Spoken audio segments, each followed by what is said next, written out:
네, 안녕하세요. 코인드라이버 이진환입니다. 2024년 6월 8일 오후 12시 35분입니다. 서울은 밤부터 비가 조금씩 내리기 시작하더니 아침에 조금 멎는 추세가 나오고 있습니다. 이 비가 오니 또 저희 코인판에도 급락이라는 흐름이 나오고 있습니다. 워렌 버핏은 이런 말을 했습니다. 어떤 사람들은 아예 주식을 하면 안 돼요. 사실 코인도 마찬가지죠. 특히 가격 변동에 감정 기복이 심한 사람들은 만약 주식 가격이 떨어진다고 멍청한 짓을 할 거라면 그냥 주식을 안 하는 게 나아요.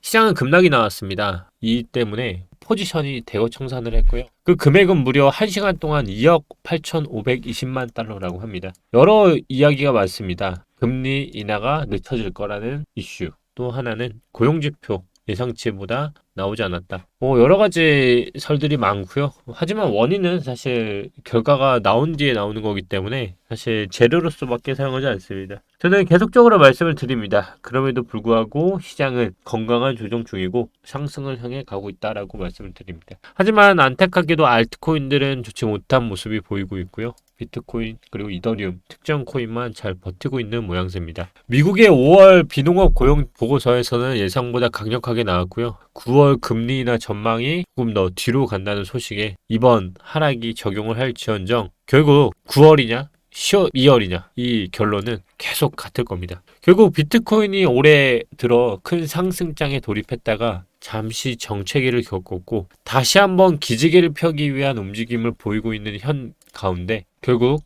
떠나지 않는 일부의 사람들만 이제 남게 될 것입니다. 그럼에도 긍정적인 뉴스들은 계속적으로 나오고 있습니다. 바로 비트코인의 이평선들이 점점 올라오고 있으면서 시간을 끌고 있다는 것이고요. 이 시간적인 흐름은 이제 유리한 판국으로 가고 있다는 거고 워렌 버핏의 말처럼 시장의 불안감을 일시적으로 변동성을 흔들리는 사람들은 이 장을 견디지 못할 것입니다. 저는 그 방향성에 대해서 두 가지를 계속적으로 말씀을 드리고 있습니다. 바로 이 장을 현재 핸들 패턴이 나오고 있습니다. 보이시죠? 현재 이게 컵 핸들 패턴이라고 하면 이 핸들이 이 1억이라는 강력한 지지를 돌파하는 흐름으로 사는 게 가장 보수적인 매매라고 말씀을 드리고 있고요. 또 하나 바로 그게 아니다. 돌파를 못한다고 하면 흔들림이 여기까지 빠진 흐름으로 다시 상승으로 가는 형국으로 갑니다. 결국 왜 이 얘기를 계속적으로 말씀을 드리냐면 흔들림이 나올 가능성이 없지 않아 있다는 것입니다. 왜냐하면 돌파를 분명히 못하고 있어요. 1억이라는 돌파의 매매 구간을 현재 이 구간 안에서 돌파를 못하고 있고요.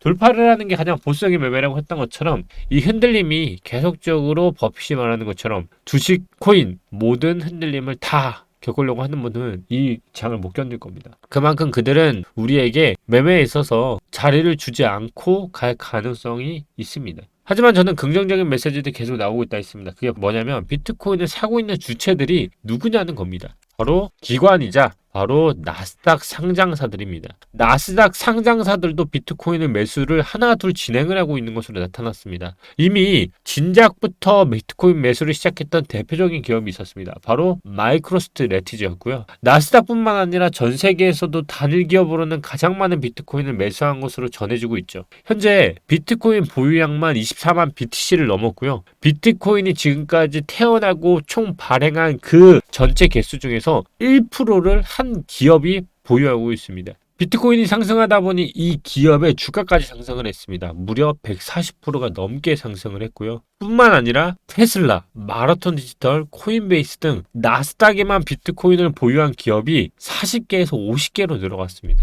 결국 나스닥에 상장한 기업들이 그들이 비트코인을 통해서 또 하나의 수익 모델을 보고 있다는 그 자체가 지속적인 호재를 일으키고 있다는 것이죠. 우리는 이 시점에서 이런 질문을 해봐야 할 때입니다. 우리는 지금 어떤 투자를 하고 있는가? 우리는 지금 어떤 투자를 하고 있습니까? 도대체 얼마만큼의 수익을 원합니까? 그리고 우리는 언제 팔 것입니까? 방금 말씀드린 대로 비트코인은 또다시 흔들릴 수도 있습니다. 하지만 저는 이제 비트코인이 제도권화에 들어가기 위한 첫 발은 이미 떼었고 가장 상징성 있는 비트코인과 이더리움이 그 상징성을 앞으로 미래 가치를 증명하기 위해서라도 이 가격이 아닌 더 높은 가격으로 가야만 한다고 생각합니다. 비트코인은 불과 1,000만 원 이하였던 시절도 있습니다. 이제는 1000%가 넘는 상승을 하고 있습니다. 이 가격이 비싸다라고 생각할 수도 있습니다. 분명히. 하지만 비트코인은 이제 월봉, 6개월 봉도 전부 상승으로 국면을 돌렸고요. 이미 캐나다의 기준금리가 미국이 인상을 하기 전부터 인상을 먼저 했던 것처럼 선행 그리고 후행이 아닌 또다시 인하조차 선행을 하면서 미국의 기준금리와 맞추는 이 현상은 정상적인 현상이라고 말씀을 드렸습니다.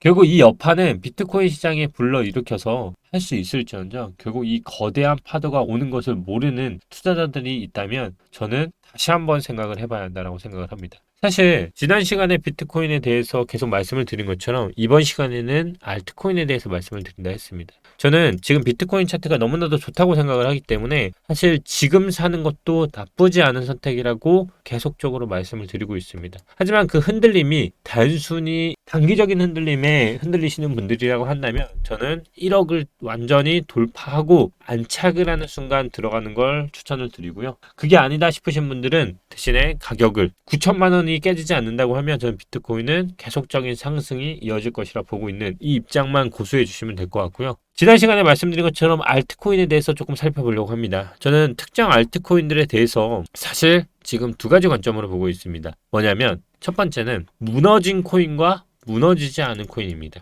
무너진 코인은 무엇일까요? 바로 주봉을 일단 봐야 합니다. 우리는 주봉을 봤을 때 메타디움 같은 것도 급반등을 했습니다. 그게 뭐였냐면 주봉이 밑으로 내려가다 보니까 이평선에 급하게 회귀를 하는 모습이 보이시는 게 보일 겁니다. 너무 빠졌기 때문에 급하게 올리면서 그나마 다시 지지선을 말아 올렸습니다. 그런데 그렇지 않은 코인들이 나타나기 시작했습니다. 모든 알트코인들을 주봉을 이렇게 살펴보겠습니다. 대부분의 주봉이 음봉으로 저점이 깨지고 있는 게 보일 겁니다. 예를 들어 이케시 같은 경우는 아예 주봉이 양봉을 전환점을 넘어서고 있죠. 제가 기존에도 말씀드렸다시피 우리가 항상 상승과 하락을 볼 때 어떤 기준으로 보라고 했죠? 바로 상승을 하기 위해선 저점이 지속적으로 올라가고 고점이 올라가면서 상승이 이렇게 된다고 했죠. 그렇게 되면서 볼린저 밴드가 수렴과 확장을 하는 겁니다. 근데 반대로 하락을 할 때는 뭐가 될까요? 바로 저점과 고점이 점점 깨지는 현상이 나오겠죠. 지금도 보시면 주봉이 고점이 내려가고 저점이 깨지는 현상이 나오게 됩니다. 이게 점점 커지면 나중엔 장대음봉으로 빠지게 됩니다. 지금 그렇다면 ETC는 좋은 차트일까요? 아니겠죠. 일단 지지였던 주봉의 양봉이었던 점을 깼습니다. 좋지 못하다는 얘기고요. 그렇게 되면 방금 말씀드린 것처럼 메타디움과 같이 이런 주봉을 급격하게 빠르게 회복을 해야만 양봉이 끝나는 월봉의 기준으로 봤을 때 그나마 또다시 지지가 생기고 획일하게 됩니다. 근데 그렇지 못하게 이번 하락으로 인해서 주봉들이 맛이 가기 시작했습니다. 그래서 여러분들이 이번 주에 보셔야 할 거는 과연 메타디움처럼 주봉의 알트들이 화들짝 놀라서 양봉으로 턴을 했는지 그걸 포인트로 봐야 합니다. 항상 말했다시피 진행 중인 봉을 올라타는 것은 단타로 끝내는 게 맞습니다. 하지만 길게 보는 봉은 주봉을 보라는 게 항상 월요일에 주봉의 마감을 보셔야 합니다. 왜냐하면 그 봉이 다음 방향성을 알려주기 때문이죠. 결국 지금 대부분의 알트들이 무너지는 것은 우리는 이렇게 살펴볼 수 있습니다. 이제 알트코인들이 저번에 말씀드린 것처럼 우리나라의 대부분의 알트들이 적립해순을 밟고 있습니다. 이것은 제가 2년 전, 3년 전에도 계속적으로 말씀드렸던 장기 투자를 할 시기가 아니라는 말이 이제서야 와닿게 되는 거죠. 절대 지금은 장기 투자를 하는 코인은 있어서는 안 되고요. 절대 상징성 있는 대장주 빼고는 알트코인들은 수익 딱 그 점만 먹고 빠져야 하고 내가 진행 중인 봉에 탈 때는 딱 단타적인 관점 주봉의 관점으로 보는 거는 스윙의 관점으로 봐야 하고요. 장투를 한다고 해서 미국 주식처럼 몇 년 이렇게 하는 게 아니라 월 단위의 전략적인 투자가 선행이 돼야 한다는 겁니다. 결국 이러한 투자를 같이 하면서 알려드리는 게 텔레그램 방이기 때문에 하단 댓글 통해서 무료 텔레그램만 입장하셔도 이런 정보 무료로 받아보실 수 있고요. 그런 것처럼 지금 주봉이 무너지고 있는 것은 분명한 사실이지만 그럼에도 불구하고 우리가 확인해야 할 거는 이번 주 주봉이 이제 토, 일, 월에 확정이 된다는 것이고요. 급격하게 빠진 애들은 메타디움처럼 올릴 거고요. 그렇지 않은 애들은 다음 주부터 본격적으로 무너질 수 있습니다. 무너진다는 얘기는 뭘까요? 우리 이번에 확정된 것처럼 코인에 대해서 제도권화에 들어가기 위한 물갈입니다. 우리가 코스피, 코스닥이든 상장하는 기업들의 기준은 뭘까요? 바로 미래성, 가치성, 수익성 여러 가지를 평가하고 봅니다. 근데 그동안의 코인들은 어떤 거를 기준으로 봤었을까요? 거의 무작위, 무더기로 올라가 있었을 겁니다. 그렇기 때문에 이게 정상적인 상황으로 밝히고 있고요. 이번에 네임, 웨이브